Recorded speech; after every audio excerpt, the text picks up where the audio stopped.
bienvenue dans cette nouvelle étude de Genèse à l'Apocalypse. Je suis votre serviteur en Christ, et aujourd'hui nous découvrons un miracle extraordinaire dans Nombre 17. Après la terrible rébellion de Corée au chapitre 16, le peuple continue de murmurer contre Moïse et Aaron. Alors Dieu intervient de manière spectaculaire pour confirmer une fois pour toutes son choix d'Aaron comme souverain sacrificateur. Lisons ensemble Nombre 17, versets 1 à 13. L'Éternel parla à Moïse, et dit, « Parle aux enfants d'Israël, et prends d'eux une verge selon les maisons de leurs pères, soit 12 verges de la part de tous leurs princes selon les maisons de leurs pères, tu écriras le nom de chacun sur sa verge, et tu écriras le nom d'Aaron sur la verge de Lévi. » Moïse déposa les verges devant l'Éternel, dans la tente du témoignage. Le lendemain, lorsque Moïse entra dans la tente du témoignage, voici, la verge d'Aaron, de la maison de Lévi, avait poussé, elle avait donné des boutons, produit des fleurs, et mûri des amandes. 3 détails cruciaux sont souvent négligés dans ce récit. Premièrement, il ne s'agissait pas seulement d'Aaron contre les autres, Dieu demande une verge de chaque tribu, 12 au total. C'était un test équitable pour toutes les tribus d'Israël. Deuxièmement, remarquez que la verge d'Aaron ne se contenta pas de verdir, elle y donna des boutons, produisit des fleurs, mûrit des amandes. C'était un amandier. Pourquoi est-ce significatif? L'amandier est le premier arbre à fleurir au printemps en Israël, symbole de réveil, de résurrection et de nouvelle vie. Le mot hébreu pour amandier, shecht, signifie aussi éveiller, Dieu veillait sur son choix.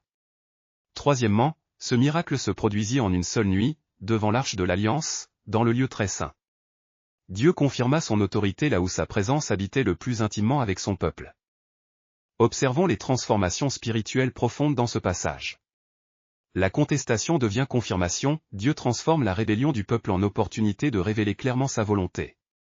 L'autorité humaine cède place à l'autorité divine, ce n'est plus Aaron qui doit prouver sa légitimité, mais Dieu qui la confirme miraculeusement.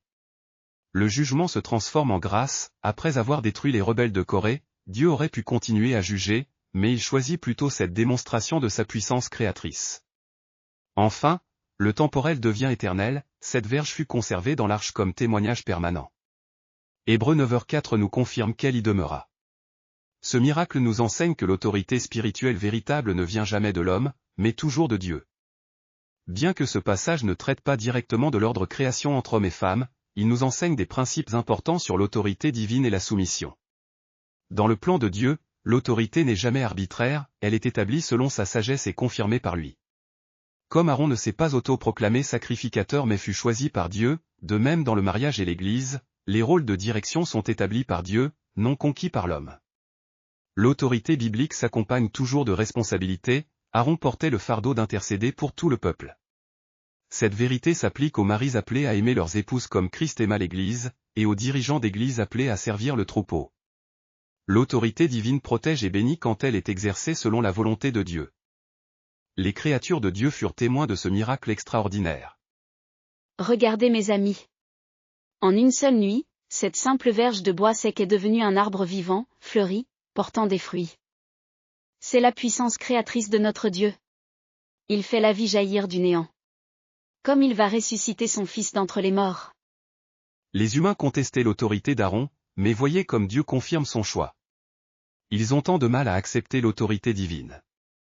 Ce miracle me rappelle que je suis moi-même un symbole, l'agneau de Dieu qui ôtera le péché du monde. Aaron préfigure le vrai souverain sacrificateur. Béni soit notre Créateur.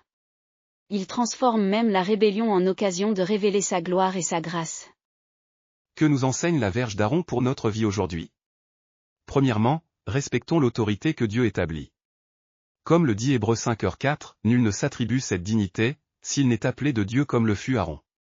Dans l'Église, la famille, et la société, Dieu établit des autorités pour notre bien. Deuxièmement, cherchons la confirmation divine plutôt que l'autopromotion. Aaron n'eut pas besoin de se défendre, Dieu le fit à sa place de manière éclatante. Troisièmement, reconnaissons Christ comme notre souverain sacrificateur. Hébreux 7h24 nous dit qu'il possède un sacerdoce qui n'est pas transmissible. Aaron était un type, Christ est la réalité. Enfin, gardons des témoignages de l'œuvre de Dieu dans nos vies. Comme la verge fut conservée, souvenons-nous des moments où Dieu nous a confirmés, guidés, ou secourus. Prions ensemble. Père Céleste, nous te remercions pour cette leçon sur ton autorité souveraine.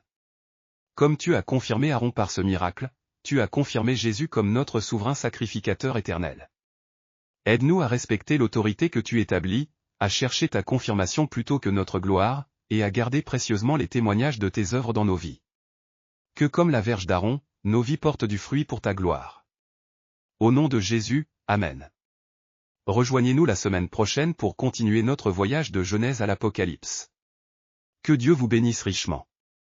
Abonnez-vous pour plus de contenu d'études bibliques.